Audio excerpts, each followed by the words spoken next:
काही लोक फक्त दुसऱ्यांच्या टिंगलटवळ्या करण्यासाठी जन्मलेले असतात. त्यांना दुसरं काम काहीच नाही. हा अभ्यास करतोय का, हा मोठा मोठा साहेब होणार आहे, हा काय कलेक्टर होणार आहे. अरे तुला काय करायचं, तू तुझा मुलगा बघ ना भाऊ.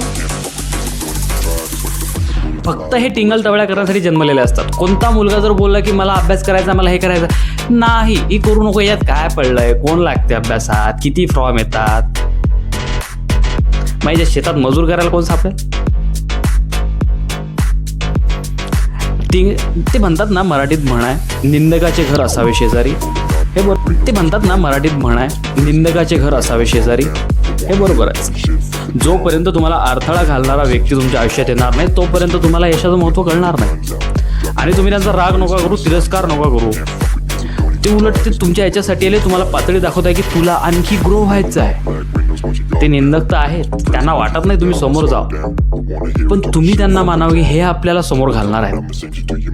कारण जोपर्यंत तुमचा अपमान होत नाही तोपर्यंत तुम्ही त्या पोटेन्शियलने काम करत नाही. अपमान झाला तरच आपण त्याची परतफेड करतो. लोक एक वेळ पैसे द्यायचे विसरतील, पण झालेला अपमान त्याची परतफेड कधीच कोणी विसरत नाही. कोणी बोलून परतफेड करतो, कोणी कृतीतून परतफेड करतो, तर कोणी मस्तीतून, पण परतफेड करतोच. आणि गावामध्ये तर एक सिरियसली आहेच प्रोग्राम.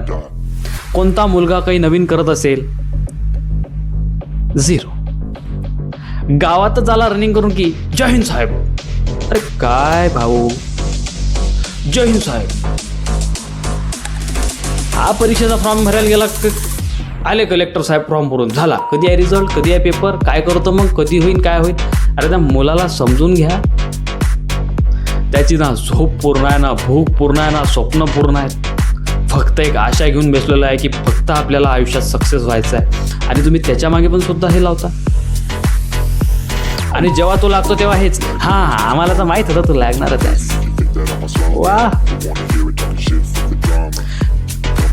हो ना, जे बोलायचं नाही ते खरं बोलायचं. असे लोक खूप सारे आहेत आपल्याकडे की जे बोलतात काय, करतात काय.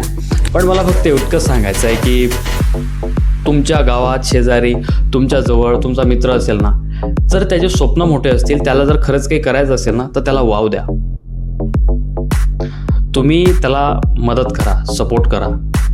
तुम्हाला एक सारखं, तुम्ही कोणाच्या शेतात जेव्हा काम करायला जाता ना, तो मालक तुम्हाला हे कधीच सांगणार नाही की हे बघ तू शेतात तर काम करायला येतं, पण तू अभ्यास वगैरे करशील, तुला काही पैसे वगैरे शिल्लक लागले तर घेऊन जा माझ्याकडून, असं कधीच म्हणणार नाही. तो तुम्हाला एकच सल्ला देतो, अभ्यासात काहीच पडलेला नाही आहे, आपल्याला आपलं गावच बरं आहे, आपणच बरं आहे, घरची भाकर बरी आहे. हो भाऊ, घरची भाकर बरी आहे, पण नोकरीचं पनीर पण चांगलंच आहे ना.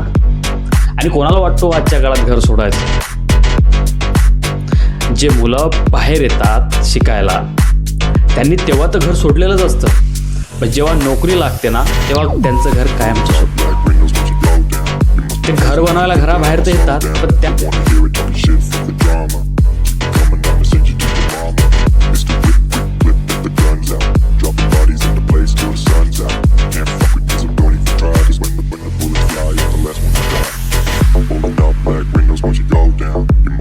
If you think that I'ma slow down, don't wanna hear it talking shit, fuck the drama. You keep it coming, I'ma send you to your mama.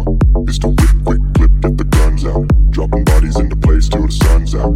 Can't fuck with me, so don't even try. Cause when the bullets fly, I'm the last one to die. Pulling up black windows once you go down. You must be crazy if you think that I'ma slow down. Don't wanna hear it talking shit, fuck the drama. You keep it coming, I'ma send you to your mama. It's the whip, quick clip, get the guns out. Dropping bodies into place till the sun's out. Can't fuck with me, so don't even try. Cause when the bullets fly, I'm the last one to die.